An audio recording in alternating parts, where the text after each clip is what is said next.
Meanwhile, during a short duration discussion, the MLA of North Shillong, Adalbert Nongrum, expressed his concerns over the reported flawed implementation of Jal Jeevan mission in the state.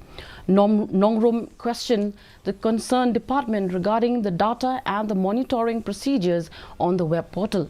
He said that the ground reality is different from what is projected in the online portal that displays household with tap connections, as many households are without any tap connections. This is not the first time that we all heard that this government declared such high coverage in JJM.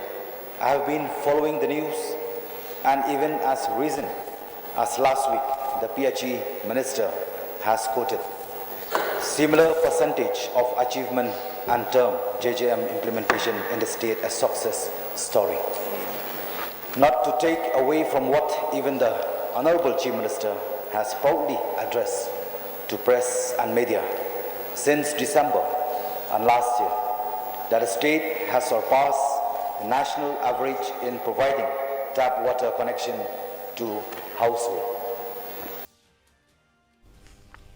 UNESCO is making